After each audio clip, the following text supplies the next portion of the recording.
तो ये सारा कुछ इनकी जो जिसको आप डायनामिक्स कहते हैं वो तो फेल होगी। लेकिन सबसे बड़ा फेलियर तो ये है ना कि भाई जब आप आते हैं और आप कहते हैं कि जनाब ये पहले वाले तो बड़े बेवकूफ़ थे, इंक्लूडिंग मुफ्ता इस्माइल, मैं 200 से नीचे लेके आ जाऊंगा, मैं आंखों में आंखें डाल के IMF से जो अपनी कंडीशनैलिटी उसको सॉफ्ट करवाऊंगा। पिछली दफ़ा मुझे पता होता इतना मुझे मुश्किल टाइम होगा मिलेगा तो मैं हुकूमत ही ना बनाता। तो अब इस दफ़ा इंशाल्लाह हमें तवक्को है कि हमारी जो है मेजॉरिटी होगी, स्ट्रॉन्ग मेजॉरिटी होगी, और ऐसे लोग होंगे जो खान साहब खुद चुन रहे हैं जो ब्लैकमेल नहीं करेंगे हमें। उन्होंने पाकिस्तान की एजेंसी को भी इसमें मुलव्वस किया है कि वो मुझ पे हमला करने में या मुझे कत्ल कराने के मंसूबे में शामिल है। ये बहुत ही अफसोसनाक है। सब्सक्राइब करें और बेल दबाएं ताकि कोई खबर रह न जाए।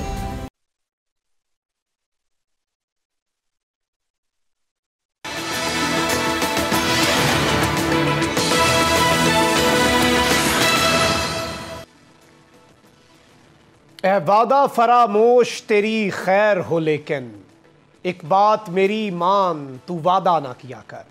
अस्सलाम वालेकुम नाज़रीन कराम, मैं हूं मखदूम शहाबुद्दीन और आप देख रहे हैं अब बात होगी।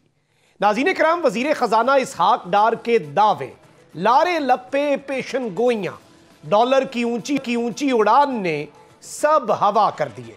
लगता है जैसे डॉलर की उड़ान अपने साथ इनके वादे भी ले गई हो। डॉलर इस वक्त मुल्की तारीख के तमाम तर रिकॉर्ड्स तोड़ता हुआ मुल्की बुलंद तरीन सतह पर पहुंच गया है। 2 दिन में डॉलर 33 रुपये 11 पैसे महंगा हो चुका है।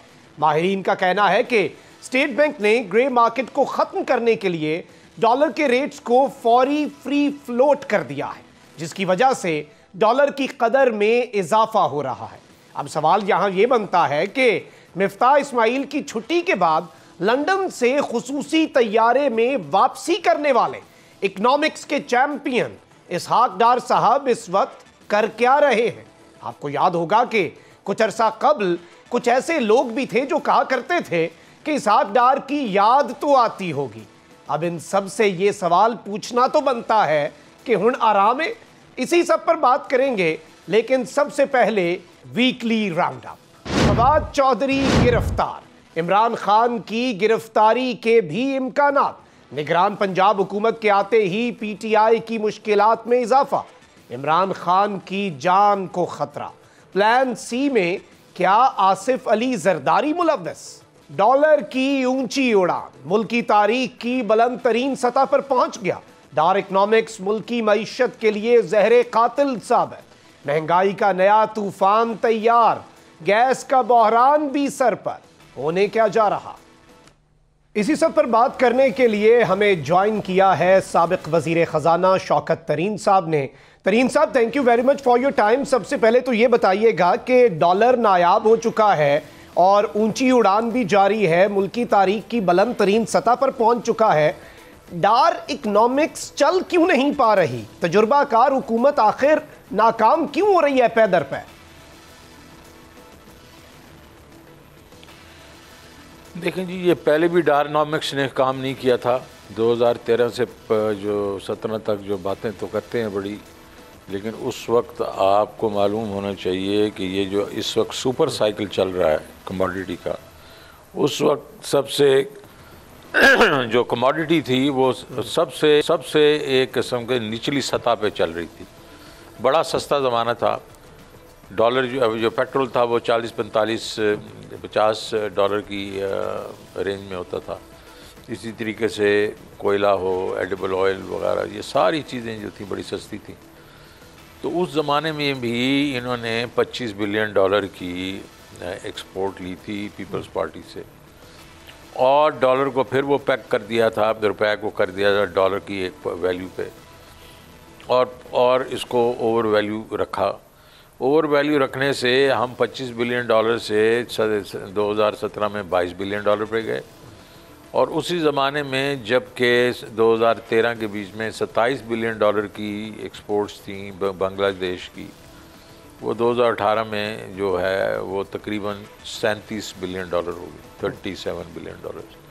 और आज वही एक्सपोर्ट्स उनकी जो हैं वो $60 बिलियन पे जा चुकी हैं। और हमने वो $22 बिलियन तो हुआ, लेकिन फिर हमने उसकी जो, क्योंकि रुपी ओवर वैल्यूड था और पैक्ड था, तो वो हमारी इंपोर्ट्स बढ़ गई। हमारी इंपोर्ट्स जो उन 5 सालों में $23 बिलियन से बढ़ी, और जो हमारी एक्सपोर्ट्स हैं वो $10 बिलियन से कम हुई। $33 बिलियन खामखा हमें एक टीका लग गया। अगर हम अपना एक्सचेंज रेट जो है वो इफ़ेक्टिव रखते, जिसको रियल इफ़ेक्टिव एक्सचेंज रेट के से थोड़ा कम रखते, तो हम भी बांग्लादेश की तरह 35-36 बिलियन की एक्सपोर्ट पे होते और ये सारे डॉलर हमारे जो है ख़जाने में होते। तो तब भी ये इसने काम नहीं किया था, इस पॉलिसी ने। Exactly. अब हमने जब ये सारा कुछ किया और एक रीज़नेबल हमने एक्सचेंज रेट रखा हुआ था, फ्लोटिंग था, लेकिन हम उसको एक किस्म से एक रीज़नेबल लेवल पे रखते थे, अराउंड 97, 95, 97 रियल इफेक्टिव एक्सचेंज के करीब रखते थे। तो हमारी एक्सपोर्ट्स भी फाइनली बढ़ना शुरू हुई और 32-32.5 बिलियन पे गई। और इस साल 2023 का हमारा जो तखमीना था वो $42.5 अरब था, जो कि अभी मेरे ख्याल में हम 30 बिलियन भी नहीं कर सकेंगे, हम उससे भी कम होंगे। और इन्होंने जो पैक किया उसकी वजह से आपने देखा कि डबल 2-3 रेट्स बन गए, मार्केट टूट गई। और मार्केट टूटने से आप देखें कि मतलब एक किस्म का केओस है। LCA नहीं खुल रही, जो एयरलाइन वाले उनको पैसे नहीं मिल रहे, जिन्होंने प्रॉफिट जनरेट करना था उनको नहीं मिल रहे, टेक्नोलॉजी वालों को पैसे नहीं मिल रहे, सी फ्रेटर्स को पैसे नहीं मिल रहे, और ये बाहर पड़े हुए हैं जो आपके पोर्ट्स पे जो पड़े हुए इतने जो कंटेनर्स पड़े हैं, कोई एक एस्टिमेट है 5,700, वो नहीं आ रहे। उसकी वजह से महंगाई का तूफ़ान है। तो ये सारा कुछ इनकी जो जिसको आप डायनामिक्स कहते हैं वो तो फेल होगी। लेकिन सबसे बड़ा फेलियर तो ये है ना कि भाई जब आप आते हैं और आप कहते हैं कि जनाब ये पहले वाले तो बड़े बेवकूफ़ थे, इंक्लूडिंग मुफ्ता इस्माइल, मैं 200 से नीचे लेके आ जाऊंगा, मैं आंखों में आंखें डाल के IMF से जो अपनी कंडीशनैलिटी उसको सॉफ्ट करवाऊंगा, और मैं रेटिंग एजेंसी से कहूँगा वापस रेटिंग ऊपर लेके जाएं, और मैं अपनी ज़बान में उनको सिखाऊंगा। और फिर एक वक्त आता है जब IMF जो है वो नहीं आ रहा था, तो आप कहते हैं आई डोंट केयर। तो ये सारी चीज़ें जब आप करते हैं और फिर वो आपका जो चूरन नहीं बिकता, तो फिर यही है, हम तो यही कह सकते हैं डॉक्टर साहब, मेरे ख्याल में आपको तो चाहिए कि आप इस्तीफ़ा दें और जाएं। अच्छा शौकत तरीन साहब, इसहाक डार साहब ने तहरीक इंसाफ को मईशत के मनाजरे का चैलेंज भी दिया है, और ये चैलेंज तो PTI कबूल कर रही है, लेकिन जो हालात इस वक्त हैं और जो पब्लिक सेंटिमेंट भी है इकॉनमी को लेकर भी, और इकॉनमी की चले आवाम को समझ आए या ना आए, महंगाई के हालात भी और तमाम तर चीज़ें, इस सब के अंदर डार साहब के कॉन्फिडेंस लेवल की तो दाद देनी चाहिए कि इतने कॉन्फिडेंस से वो मनाजरे का चैलेंज भी दे रहे हैं PTI को मईशत के मामलात पर। देखिए जी, पहले एक और बात इन्होंने की और कहा कि जी मैं तो 24 नंबर पे इकॉनमी को छोड़ के गया था, और 20 नंबर पे आती तो हम G20 के मेंबर बन गए होते, और इन्होंने तो उसको 45 नंबर पे लेके चले गए। तो अगर इनको ये जो 24 नंबर था ना, जो 24 थी, वो परचेजिंग पावर पैरिटी के ऊपर थी। परचेजिंग पावर पैरिटी में आज भी हम 23 नंबर पे, 2022 में 23 नंबर पे। लेकिन यार वो नॉमिनल GDP पे देखा जाता है इकॉनमी को दुनिया में, नॉमिनल GDP का, इनको परचेजिंग पावर GDP का अगर इनको फ़र्क नहीं मालूम, तो इनको तो मतलब आज इस्तीफ़ा दे देना चाहिए। ये बेसिक इकोनॉमिक्स है। तो जब ये बेसिक इकोनॉमिक्स ही नहीं जानते तो ये हमारी इकॉनमी कैसे चलाएंगे? तो मैं तो बिल्कुल मैं चैलेंज कबूल करता हूँ, आए मेरे साथ बैठेंगे, किसी चीज़ पे बैठे। लेकिन इस वक्त आपने बिल्कुल दुरुस्त कहा, इस वक्त मनाजरे की ज़रूरत नहीं है। इस वक्त आम आदमी कहता है यार मेरी चीज़ें कैसे, कब, कैसे ये जो महंगाई कम होगी। एग्जैक्टली। बेरोज़गार कहता है यार मेरी नौकरी कब लगेगी। जो आपका जो सैलरीड आदमी है वो कहता है यार मेरी कैसे ये जो आज ये घर गृहस्थी जो चल रही थी पहले 30-35 हज़ार 40 हज़ार में, आज वो 60 हज़ार पे तो चली गई है, 60-70 पे। अब आप देखेंगे ये 1 अप्रैल को जो IMF के कंडीशनैलिटीज़ और मानेंगे ये, तो ये 70-80 हज़ार पे चले जाएंगे ये। तो ये किधर से वो करेंगे पैसे? उनकी इनकम तो नहीं बढ़ी, क्योंकि आपकी इकॉनमी तो ठुस कर गई। आपकी इकॉनमी 6% जो ग्रो करी थी, इस साल जो है हफीज़ पाशा कह रहे हैं -1% ग्रोथ होगी। तो इनकम्स कम हो गई हैं, महंगाई ज़्यादा हो गई है, लोगों के तो आपने परखच्चे उड़ा दिए हैं। तो छोड़ें डिबेट, आपने डिबेट क्या करनी है हमारे साथ, आप बैठ के ये चीज़ें तो ठीक करें। और ये डिबेट्स जो हैं और ये सारी जो इस वक्त नंबर्स का जो हेर फेर है, ये नॉर्मल पब्लिक जो है, आम जनता, उसे तो समझ नहीं आता। हम आवाम में निकलते हैं, वो तो इस वक्त तंग हैं और उन्हें सिर्फ इस चीज़ से गर्ज है कि उनके खर्चे पूरे नहीं हो रहे, आमदनी और उनके जो अखराजात हैं उनके दरमियान जो मामलात चल रहे हैं। अच्छा, यहाँ पे एक बड़ा इंपॉर्टेंट क्वेश्चन है और जाहिर बात है इस पर बहुत बात भी हो चुकी है। फाइनेंशियल टाइम्स ने भी खबर दी है कि मुल्की मईशत जो है वो डूबने के बिल्कुल दहाने पर है, इम्कानात नज़र आ रहे हैं। तो क्या इस वक्त अगर हालात इसी तरह चलते रहेंगे और इसी नॉन सीरियस एटीट्यूड के साथ और सारी तवानाई गवर्नमेंट की पॉलिटिकल विक्टिमाइजेशन पे रहेगी और मईशत को ठीक करने पे कोई तवज्जो नहीं होगी, तो क्या मुल्क डिफ़ॉल्ट की तरफ चला जाएगा? देखिए, डिफ़ॉल्ट के करीब तो लेके आ गए। टेक्निकल डिफ़ॉल्ट तो जो है वो आतिफ मियाँ ने, जो बहुत बड़े इकोनॉमिस्ट, उन्होंने कहा ये टेक्निकल डिफ़ॉल्ट कर चुके हैं। देखिए, डिफ़ॉल्ट जो है पर से हम नहीं होना चाहिए। उसके लिए जो IMF का प्रोग्राम है, इसलिए आई थिंक ये सीरियस हो गए हैं। और ये फॉल्स ईगोस थी ना इनकी अपनी, आई डोंट केयर, वो मेरे ख्याल में ज़रा थोड़ा सा उसमें नरमी आई है। और ये IMF के प्रोग्राम, इसलिए वो 31 तारीख को IMF का डेलीगेशन आ रहा है।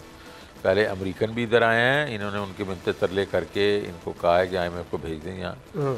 तो वो बड़ी सख्त शराइत के साथ आ रहे हैं, वो इनको करनी पड़ेंगी। एक दफ़ा IMF ने साइन ऑफ कर दिया तो $1 बिलियन उनसे जो मिलेगा वो खैर वो तो एक छोटी सी चीज़ है, लेकिन उसके साथ बाकी जो कनेक्टेड आपको फंडिंग मिलेगी, मतलब वर्ल्ड बैंक से, एशियन डेवलपमेंट बैंक से, एशियन इन्वेस्टमेंट जो है बैंक जो है AIIB, आपका इस्लामिक डेवलपमेंट बैंक है, सऊदी अरेबिया है, UAE है, चाइना है, इससे जो मिल जाएंगे पैसे आपको, वो 5, 6 या 8 बिलियन जो भी मिल जाएगा, उससे आपके कॉफर्स में इतने पैसे आ जाएंगे कि आप नियर फ्यूचर में जो है डिफ़ॉल्ट वगैरह में तो नहीं जाएंगे। सही। अच्छा, यहाँ पे सलमान शहबाज साहब जो हैं, उन्होंने तो पिछले 3 वज़राए ख़जाना को जोकर करार दे दिया, बशमूल अपने ही जो एक वज़ीर ख़जाना थे मिफ्ताह इस्माइल साहब। लेकिन अब डार साहब के बाद की सूरत हाल भी पूरी कौम देख चुकी है। तो इस वक्त इस सारे मामले का जो इख्तिताम है वो आप कैसे देख रहे हैं? कुछ ठीक भी कर पाएंगे या चीज़ें पॉइंट ऑफ नो रिटर्न पे जा चुकी हैं? देखिए जी, हम तो पहले शुरू से कह रहे थे कि देखें, जो इकॉनमी बड़ी सही जा रही थी, इनके अपने इकोनॉमिक सर्वे ने कहा था कि हमारी जो पिछले 2 साल की परफॉर्मेंस है पिछले 17 साल में सबसे बेहतरीन थी। हर चीज़ में, हर अदाफ जो देख लें उसमें GDP ग्रोथ है, सेक्टोरल ग्रोथ जिसमें मैन्युफैक्चरिंग है, एग्रीकल्चर है, सर्विसेज है, highest exports, highest tax collection, highest remittances, 5.5 million नई जॉब्स वगैरह, ये सारी बेहतरीन थी। तो उसको इन्होंने जिस बिगाड़ में डाला वो पॉलिटिकल अनसर्टेनिटी क्रिएट की रजीम चेंज से। तो पॉलिटिकल जब अनसर्टेनिटी हो जाती है तो इन्वेस्टर भागना शुरू हो जाता है, वो इन्वेस्ट करना बंद कर देता है। अभी भी वही हालत है कि आपने देखा होगा दिसंबर के बीच में जो फॉरेन डायरेक्ट इन्वेस्टमेंट आउटफ्लो हुई है, $17 बिलियन आउटफ्लो हुआ है। तो इसका हल एक ही है कि पॉलिटिकल स्टेबिलिटी वापस लेके आएँ, आप इलेक्शंस करवाएं, ताकि जो है लोगों को पता चले, बाहर की दुनिया को, अंदर की दुनिया को, कि भाई एक स्टेबल गवर्नमेंट आ गई है। वो स्टेबल गवर्नमेंट फिर जब पोजीशंस लेती है या टफ़ डिसीजंस लेती है, वो ले सकती है। आज की डेट में तो ये टफ़ डिसीजन ले ही नहीं सकते, ना ये ले सकते हैं ना इंटरिम गवर्नमेंट लेगी। तो इंटरिम गवर्नमेंट तो ज़रूरी है, 2-3 महीने के लिए उसको लाएँ। और हमें चाहिए कि हम इस सिमत में आज ही या कल ही चलें। इनको अब समझ आ जानी चाहिए कि कल भी देखेंगे ये इनकी अनस्टेबल होगा जो रुपया होगा, तो फिर इनको चाहिए कि ये they should call a spade और इलेक्शंस की तरफ जाएं, ताकि हमारे ये जो इस वक्त म्यूज़िकल चेयर्स हो रहा है, अभी पहले जो वो अपना रिज़ाइन किया है मैंने, उसके इलेक्शन होंगे, फिर प्रोविंशियल होंगे, फिर ये बड़ा जनरल इलेक्शन होगा। इसमें क्यों टाइम ज़ाया कर रहे हैं? हल तो यही है, लेकिन आपको लगता है कि ये मामलात जो हैं, ज़ाहिरी बात है जब इलेक्शंस अगर करवाने पड़ते हैं और अगर प्रोविंशियल असम्बलीज़ के इलेक्शंस पहले करवाने पड़ जाएं, उसके लिए एक सप्लीमेंट्री बजट और ग्रांट भी इलेक्शन कमीशन को चाहिए होगी, तो क्या पैसों का बहाना बनाकर भी चीज़ें डिले की जा सकती हैं, कोई इकोनॉमिक इमरजेंसी और इसकी बुनियाद पे इलेक्शन से फरार। इलेक्शन से फरार तो होने की ये कोशिश कर ही रहे हैं। आप देखेंगे असेंबलियां तहलील हो गई हैं, अभी तक इन्होंने डेट्स ही नहीं दी। एग्जैक्टली 2 गवर्नर बैठे हुए हैं।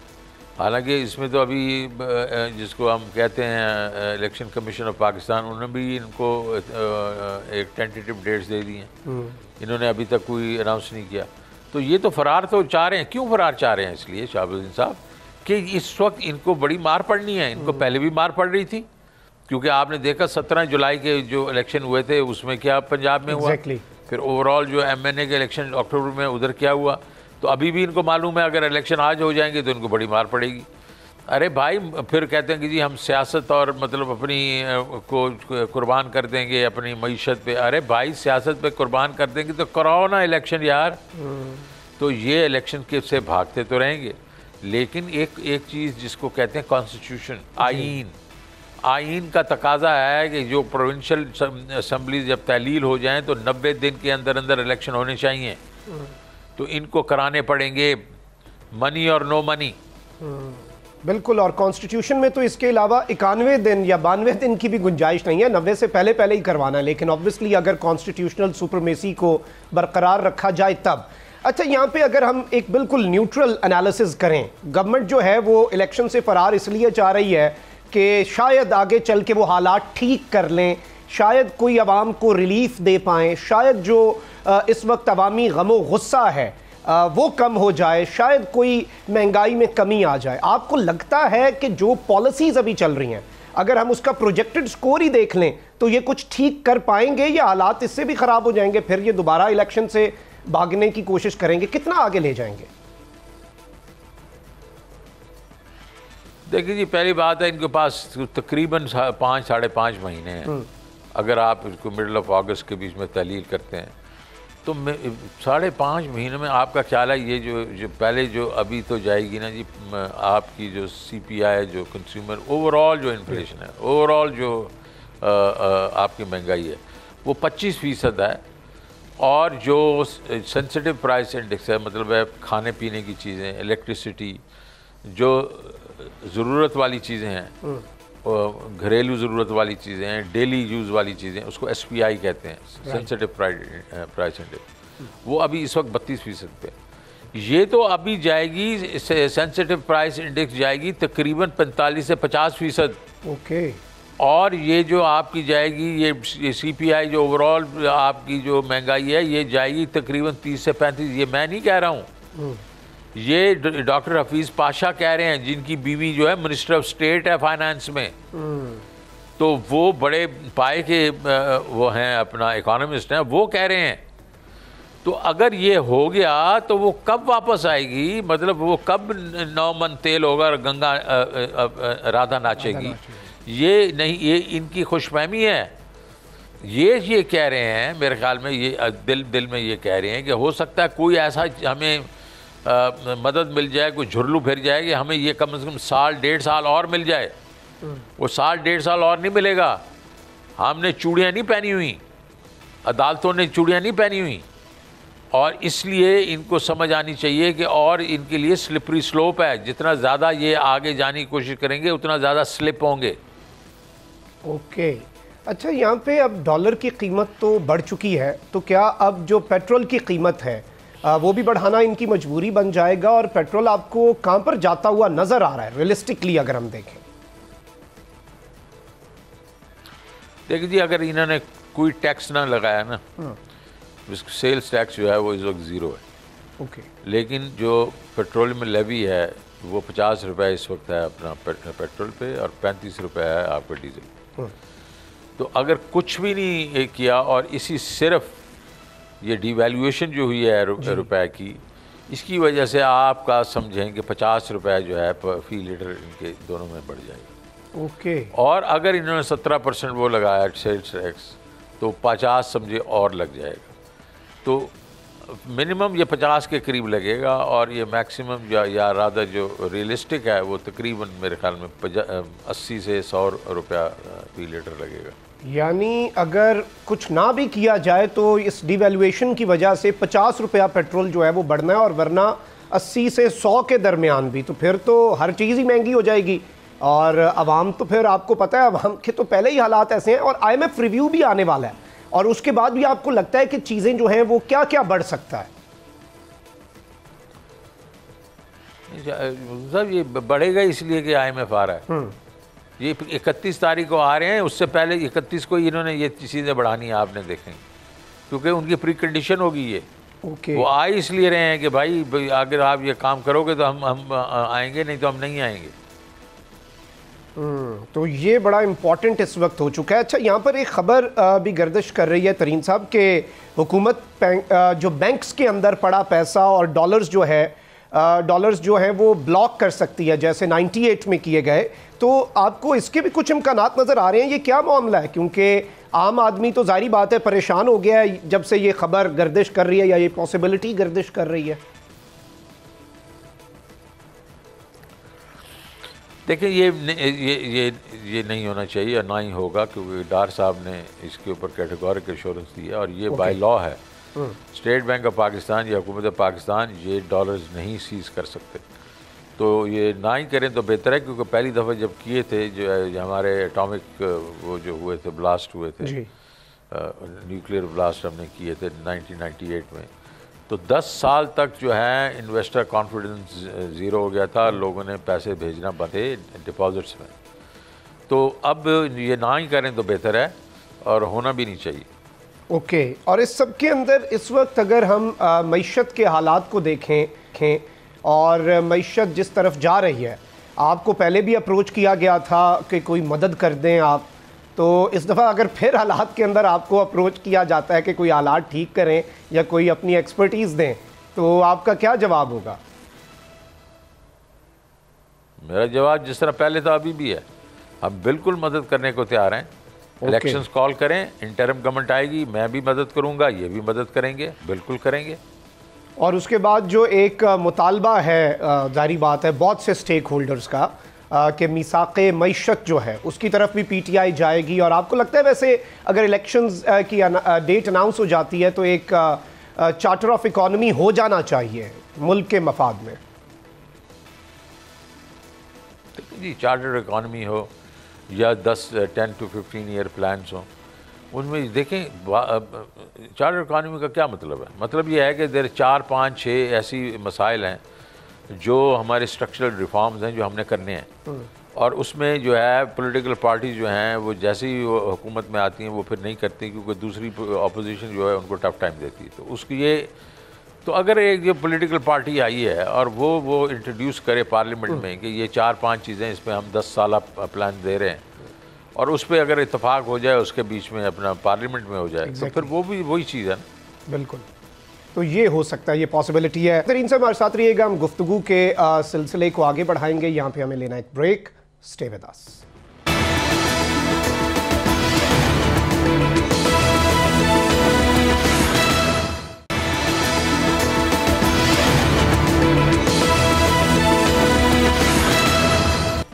Welcome back after the break. हमारे साथ मौजूद हैं साबिक वज़ीर ख़जाना शौकत तरीन साहब। गुफ्तगू के सिलसिले को आगे बढ़ाते हैं। तरीन साहब, हालात तो ज़ाहिर बात है मईशत के, जिस तरह हमने ब्रेक पे जाने से पहले डिस्कस किया, काफ़ी ख़राब है, और उनमें बेहतरी करंट अगर पॉलिसीज़ को देखा जाए तो आती हुई कोई ख़ास नज़र नहीं आ रही। और आपने फैक्ट्स एंड फिगर्स के साथ ये बताया कि ऑब्वियसली गवर्नमेंट अगर अगस्त तक भी अपना जो टेन्योर है वो मुकम्मल करती है तो हालात को इतने ज़्यादा बेहतर नहीं होंगे। लेकिन अगर पाकिस्तान तहरीक इंसाफ को हुकूमत मिल जाती है तो आपको लगता है कि कोई ऐसा अल्टरनेट प्लान है? क्योंकि टफ डिसीजंस या जो एक नाम निहाद मुश्किल फ़ैसले होते हैं वो PTI की गवर्नमेंट को भी लेने पड़ेंगे, और ऑब्वियसली मईशत की जो ड्राइविंग सीट है उस पर आप नहीं बैठना है। तो आपको क्या लगता है कि अल्टरनेट प्लान कोई पाकिस्तान तहरीक इंसाफ का काम कर सकेगा? देखिए जी, हम इस वक्त 18 एरियाज ऑफ इकॉनमी पे हम प्लान बना रहे हैं। ओके। और short medium long term plan बन रहे हैं। तो उसके बीच में इस दफ़ा जो चेंज होगा वो ये होगा कि ना सिर्फ कि हमारे पास प्लान होंगे, लेकिन हम पहले से ही आइडेंटिफाई कर देंगे कि वो कौन लोग होंगे जो इनको इम्प्लीमेंट करेंगे। राइट। हम लोगों का तयन भी कर लेंगे। अपने आने से पहले। एक बात। दूसरी बात यह है कि इस वक्त जो जिस खड्डे में हम गिर चुके हैं, हम उसका भी प्लान बना रहे हैं कि इस खड्डे से कैसे निकलना है, बिकॉज ये तो नॉर्मल नहीं है ना। तो इस खड्डे से हमने कैसे निकलना है वो प्लान भी हम बना रहे हैं। इंशाल्लाह वो भी तैयार होगा हमारा। तो इंशाल्लाह ये बिल्कुल आप ठीक कह रहे हैं कि साल 1.5 साल शायद मुश्किल हो हमारे लिए और सबके लिए और मुल्क के लिए, लेकिन हम इस दफ़ा ये मैं आपको वादा करता हूँ कि जो टफ़ डिसीजन हमने लेने हैं, वह प्राइवेटाइजेशन पे हों, एनर्जी पे हों, हमारे फिजिकल साइड पे हों, ये सारे के सारे जो इस दफ़ा हमने जो पहले नहीं लेते रहे वो हम लेंगे। और उसमें तकालीफ ज़रूर होंगी, जिस तरह टैक्सेशन है उस पर देखें आगे इस वक्त टैक्स GDP जो 9-10%, पहले हम तो 10 पे छोड़ गए, वो मेरे ख्याल में अब वो भी कम हो गया होगा, लेकिन हमने 20% पे जाना है। हमारा इंपोर्ट और एक्सपोर्ट का बहुत इम्बैलेंस है। इंपोर्ट्स जो हैं वो जो एक्सपोर्ट्स जो हैं वो इंपोर्ट्स का दुगनी से ज़्यादा हैं, उसको हमने बैलेंस करना है। हमारा जो प्रोडक्टिविटी है एग्रीकल्चर सेक्टर में वो बहुत कम है और इसकी वजह से हम फूड डेफिशिएंट कंट्री बन गए हैं। ये हमने ठीक करना है। हमारी इंडस्ट्री और एक्सपोर्ट के बीच में प्रोडक्टिविटी हमने बढ़ानी है। ये सारी चीज़ें हमने करनी है। ये जो है आसान काम नहीं होगा, इसमें बहुत लोग ऐसे हैं जिनकी दुम पे हमें पैर रखना पड़ेगा, रखेंगे हम। तो पिछली जो गवर्नमेंट थी PTI की, उसमें भी काफ़ी टफ डिसीजंस लिए गए और जिस सेक्टर की दुम पे जब पाँव आता था या जिस माफिया की दुम पर पाँव आता था वो रेजिस्ट भी बहुत करते थे। तो इस मर्तबा एक चीज़ तो ये भी होगी कि क्या आप ये जो टफ डिसीजंस हैं, ऑब्वियसली जब आप इलेक्शन कैंपेन में जाएंगे, क्या आप पहले कौम को ये आगाह करेंगे कि ये सख्त फैसले तो हमने लेने हैं लेकिन आपने हमारा साथ दिए रखना है, और जो माफियाज हैं जो हमेशा फिर सामने एक दीवार बन जाते हैं या इकट्ठे हो जाते हैं, उन्हें शिकस्त देने के लिए क्या मुख्तलिफ होगा? देखिए जी, एक तो हमारे जो है अंदर जो मईशत में जो माफियाज बैठे हुए वो तो हैं ही। हमारे तो जो हमारी पॉलिटिक्स में भी माफियाज थे ना, और जो हमारी पिछली हुकूमत थी वो बड़ी फ्रेजाइल थी। एग्जैक्टली 8-10 मेंबर्स की हमारी मेजॉरिटी थी। इस दफ़ा खान साहब ने ये भी कहा है कि अगर पिछली दफ़ा मुझे पता होता इतना मुझे मुश्किल टाइम होगा मिलेगा तो मैं हुकूमत ही ना बनाता। तो अब इस दफ़ा इंशाल्लाह हमें तवक्को है कि हमारी जो है मेजॉरिटी होगी, स्ट्रॉन्ग मेजॉरिटी होगी, और ऐसे लोग होंगे जो खान साहब खुद चुन रहे हैं जो ब्लैकमेल नहीं करेंगे हमें। तो पॉलिटिकल साइड पे अगर हम स्ट्रॉन्ग होंगे तो हम जाहिर है जो बिजनेसेस हैं और जो मईशत है उसमें भी हम स्ट्रॉन्ग डिसीजन ले सकेंगे और ब्लैकमेल नहीं होंगे इनसे। और अगर पाकिस्तान तहरीक इंसाफ को उसी तर्ज की गवर्नमेंट मिल जाती है जिस तरह पिछली दफ़ा, तो आप क्या सजेस्ट करेंगे वैसे खान साहब को? कैसी गवर्नमेंट में बैठना चाहिए या नहीं बैठना चाहिए?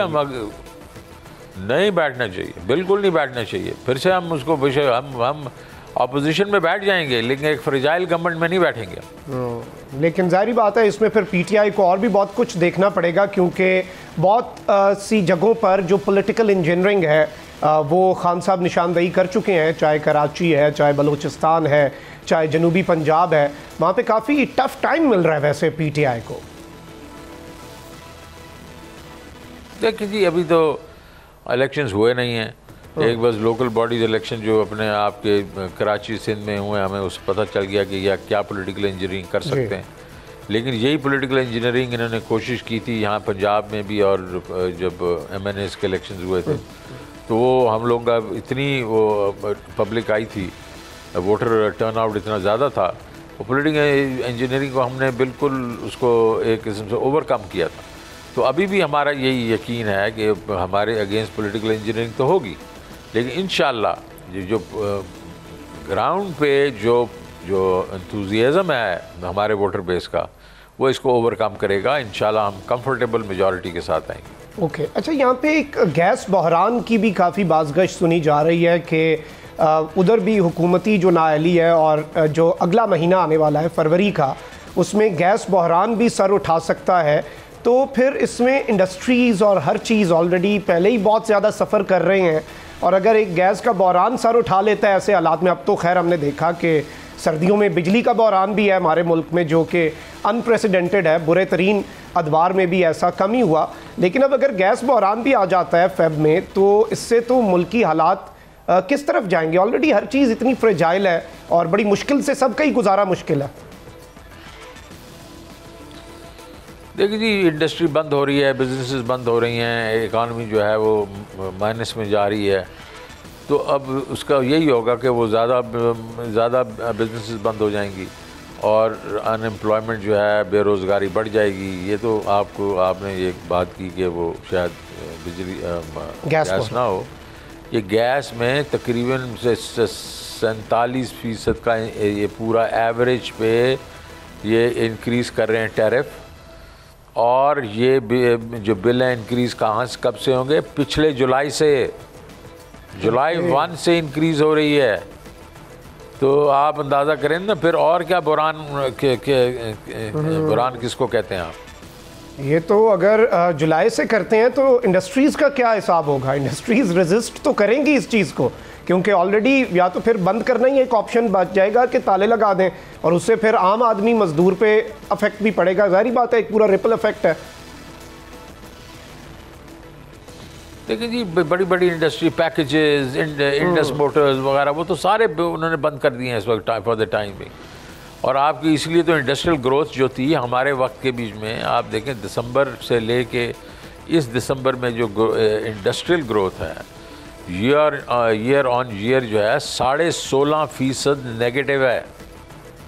16.5% नेगेटिव है जनाब। ओके, तो इसलिए नेगेटिव है ना कि लोग, इंडस्ट्रीज बंद हो रही हैं और मतलब कारोबार बंद हो रहे हैं।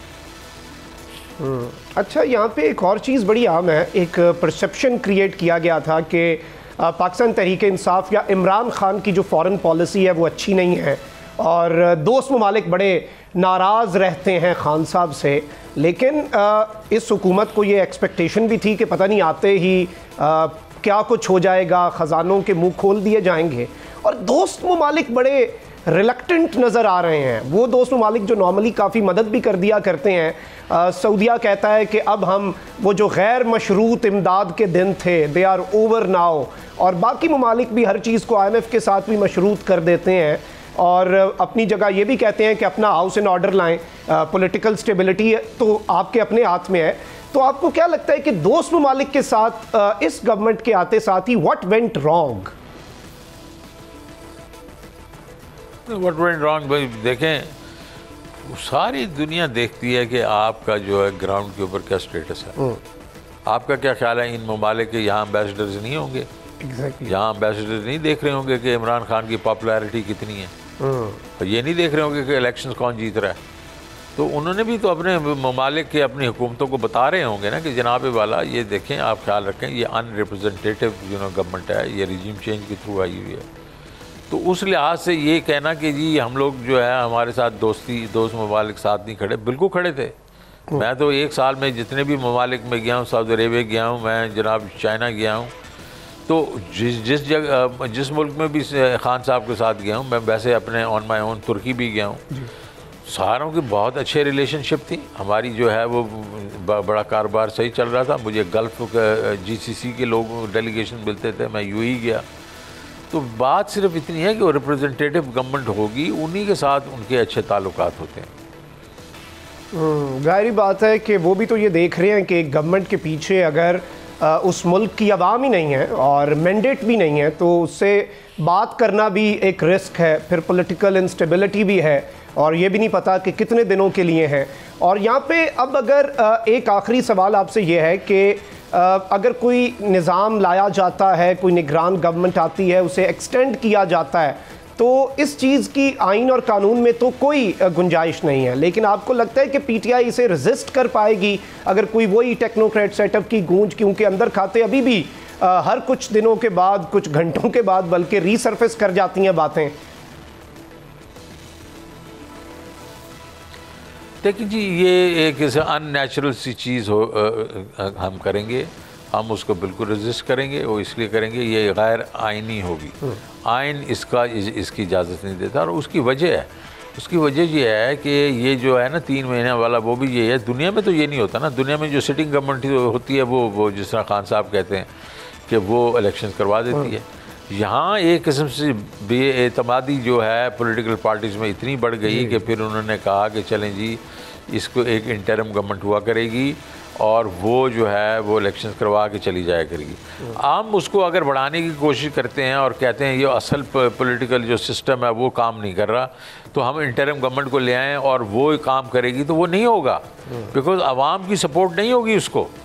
हाँ, जब आवाम की सपोर्ट नहीं होगी तो फैसले कैसे करेंगे? और आज जो है इस वक्त ज़रूरत है सख्त फैसले करने की। एग्जैक्टली सख्त फैसले करने की अगर ज़रूरत है और आप बिठा देंगे एक अनरिप्रेजेंटेटिव जिसको कहते हैं प्रोफेशनल या टेक्नोक्रेटिक गवर्नमेंट, वो कैसे काम करेंगे? तो ये अननेचुरल है। हम पीटीआई का एक बड़ा क्लियर स्टांस है कि हम कोई अनकॉन्स्टिट्यूशन चीज़ नहीं होने देंगे। पीटीआई का बहुत क्लियर स्टांस है कि गैर आईनी इक़दाम और हर तरह की इस तरह की जितनी कोशिशें होंगी उन्हें पाकिस्तान तहरीक-ए-इंसाफ रेजिस्ट करेगी। बहुत बहुत शुक्रिया शौकत तरीन साहब। यहाँ पे वक्त एक ब्रेक का, ब्रेक के बाद आगे बढ़ेंगे, हमारे साथ रहिए।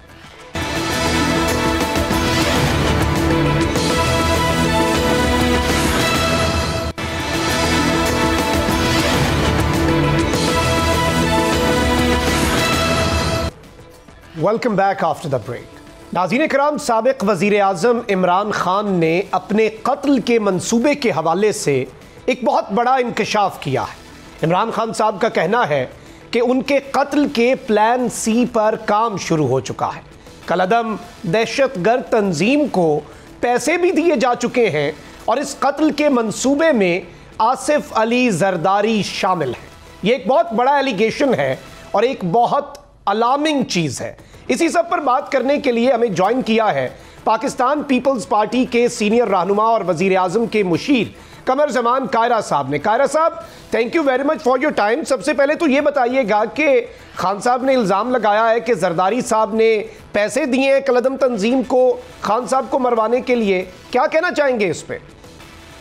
ये इंतहाई बुरा फजूल इल्ज़ाम है और ये इमरान खान साहब के उस सियासी हथियार का हिस्सा है जो वो लोगों पे, अपने मुखालफिन पे इल्ज़ाम लगाते हैं, उनको डिफेंसिव करते हैं, इदारों पे हमलावर होकर उनको डिफेंसिव करते हैं।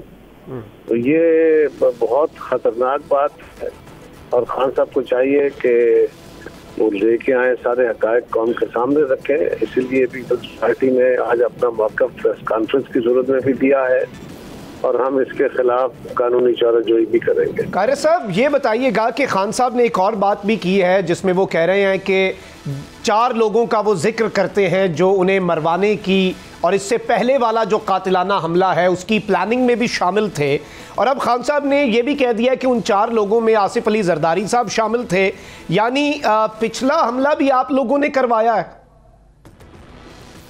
देखिए, जो पिछला हमला उन पे हुआ, ये भी जरदारी साहब को ब्लेम करना तो बुनियाद मकसद बेसिकली ये है ना कि वो उनसे खौफजदा है, इसलिए कि खान साहब अपनी हरकतों की वजह से, अपनी मिजाज की वजह से, अपनी पॉपुलैरिटी में बहुत तेजी से उन्हें कमी हुई है उनकी। अब उसको वो रीगेन करने के चक्रों में है। कल वो अमेरिका को बुला कह के अपोजिशन को, आज फिर उन्होंने न्याज खड़ा कर दिया। आज फौज और एजेंसियों को, सिर्फ आसिफ जरदारी साहब को नहीं कहा, उन्होंने पाकिस्तान की एजेंसी को भी इसमें मुलव्वस किया है कि वो मुझ पे हमला करने में या मुझे कत्ल कराने के इस मंसूबे में शामिल है। ये बहुत ही अफसोसनाक है। और जो जहाँ तक कल वजीराबाद इंसिडेंट का है, आपको याद है कि उस इंसिडेंट में एक JIT बनी थी, पंजाब की हुकूमत PTI की थी और इनके साथियों की थी। वहाँ पे चीफ मिनिस्टर इनके थे, इंटीरियर मिनिस्टर पंजाब तो थे ही PTI से, और उनकी मौजूदगी में उन्होंने एक JIT बनाई थी। उसके अंदर कई दफा तब्दीलियां की गई, मेंबर चेंज किए गए, और जो उसके हेड थे JIT के, उनके बारे में फेडरल गवर्नमेंट का रवैया आपके इल्म में है कि हम डोगर साहब को वहाँ से शिफ्ट कर देना चाहते थे, लेकिन पंजाब गवर्नमेंट ने उनसे ये हरकतनाक उनको ये काम न करने दिया। बावजूद ऑर्डर्स के वो वहाँ से नहीं गए, लेकिन उन्होंने जो JIT की रिपोर्ट सबमिट की है या जो मंजर आम पे उसकी फाइंडिंग्स आई है, उसमें तो उन्होंने साफ लिखा है कि उस शख्स के पीछे कोई और शामिल नहीं था। तब तक की तहकीकात में वो अकेला बंदा अपने तौर पे ही उसने जो कुछ किया है वो किया है। तो अब खान साहब के उस इल्जाम को क्या करे जिसका कोई सब्सटेंशियल सबूत भी वो सामने नहीं रख रहे। और उनकी बनाई हुई अपनी JIT, अपनी हुकूमत की बनाई हुई JIT, अपनी मर्जी की बनाई हुई JIT, वो भी वही बात कह रही है जो बाकी लोग कह रहे हैं। कारर साहब ये बताइएगा, यहाँ पे चलें, ये पॉइंट तो आ गया, फवाद चौधरी साहब को गिरफ्तार किया गया है, सीनियर सियासी रहनुमा है, क्या आपको लगता है कि ये मुकदमा दुरुस्त है? और क्या इतना बड़ा मुकदमा है फवाद चौधरी पर कि उन्हें हथकड़ियाँ लगाकर, उनके चेहरे के ऊपर काला कपड़ा डालकर उन्हें दहशतगर्दों की तरह अदालतों में पेश किया जाए? अब मुंह पे कपड़ा डालना तो खैर नामुनासिब बात है, ऐसा तो नहीं होना चाहिए। जहाँ तक ताल्लुक मुकदमा दर्ज किया जाना है, इलेक्शन कमीशन को मुंशी कहने पे नहीं हुआ। आप दुरुस्त रिपोर्टिंग कीजिए और दुरुस्त सवाल कीजिए।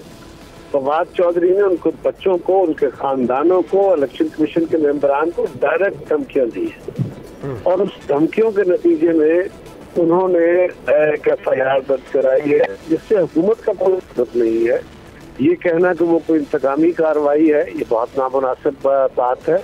इसलिए इलेक्शन कमीशन ऑटोनोमस बॉडी है और उसकी अपनी कंप्लेंट है और ये कहना मिस रिपोर्टिंग होगी कि सिर्फ मुंशी कहने पे ये किया गया। उनको धमकियां दी गई, उनकी फैमिली को, उनके बच्चों को, और उसके बाद उन्होंने ये फैसला किया।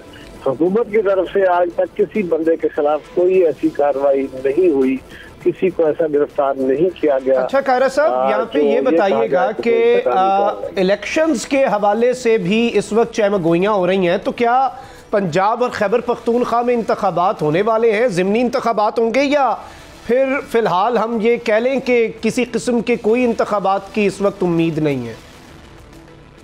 देखिए, पंजाब और KT के इंतखाब जो है वो ज़िमनी इंतखाब नहीं है, वो तो पूरा इंतखाब है ना। ज़िमनी इंतखाब कौमी असम्बली की उन सीटों पे होंगे जिनके इस्तीफे मंजूर हुए हैं और वो आइन के मुताबिक होना चाहिए। जो भी काम है, जो भी प्रोसीजर है, वो आइन के तहत होना चाहिए। आइन से मावरा ना कोई बात काबिल कबूल हो सकती है। बिल्कुल, हर चीज़ जो है वो आइन के मुताबिक होनी चाहिए और कॉन्स्टिट्यूशन के अंदर हर चीज़ बहुत क्लियर है। इससे आगे तो किसी को बढ़ना ही नहीं चाहिए। कॉन्स्टिट्यूशनल सुपरमेसी सबसे इम्पॉर्टेंट है।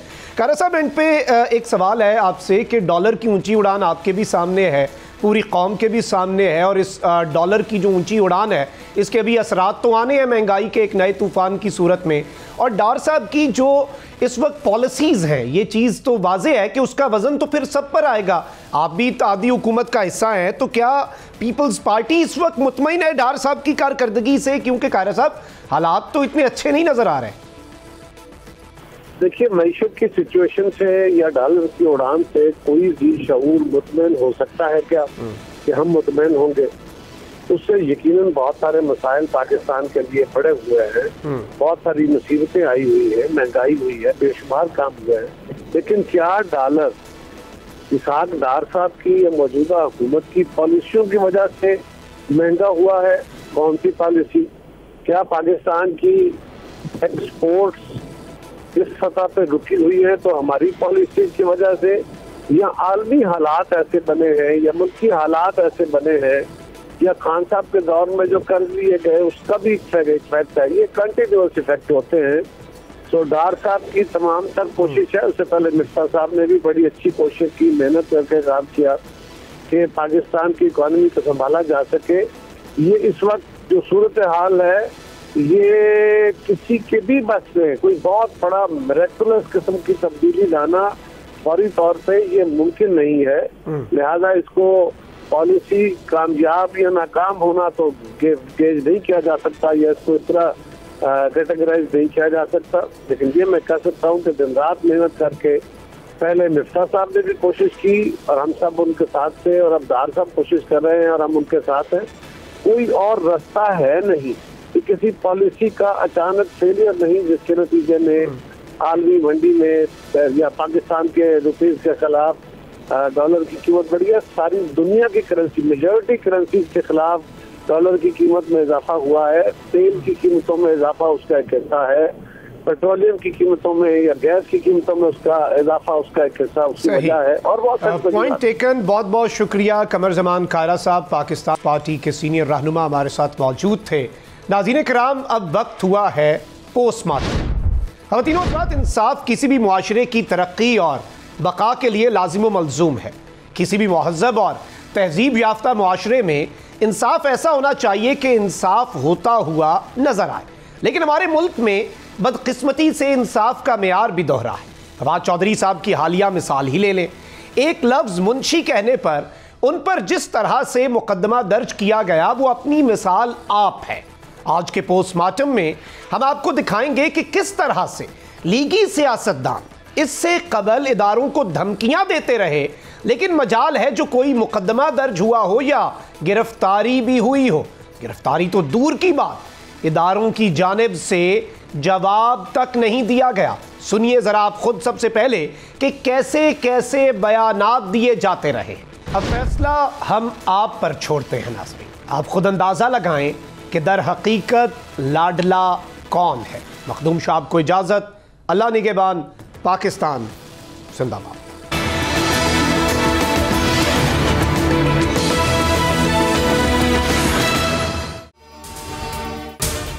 अगर आपको ये वीडियो पसंद आई है तो सब्सक्राइब करें और बेल आइकन पर लाजमी क्लिक करें। 2022 बहुत सारे तोहफे भी देके गया पाकिस्तान की आवाम को। पाकिस्तान की आवाम को एक तोहफा ये दिया कि आवाम को पता चल गया कि पाकिस्तान का मीडिया क्या है। साल 2022 में सबसे ज्यादा देखे जाने वाला चैनल बोल्ड न्यूज रहा नंबर 1। हमने बहुत सारे शोज और ट्रांसमिशंस की, पूरा साल मुसलसल जदोजहद में निकल गया कि ये वोट ऑफ कॉन्फिडेंस के पीछे कौन लोग थे। तोड़े रेटिंग के सभी रिकॉर्ड। सोशल मीडिया पर भी सबसे ज्यादा तेजी से 2.4 बिलियन व्यूज का संगे मील अबूर किया। एंकर्स को भी आवाम में सबसे ज्यादा मकबूलियत मिली और सोशल मीडिया पर भी बोल रहा सब पर भारी। सब्सक्राइब करें और बेल दबाएं ताकि कोई खबर रह न जाए।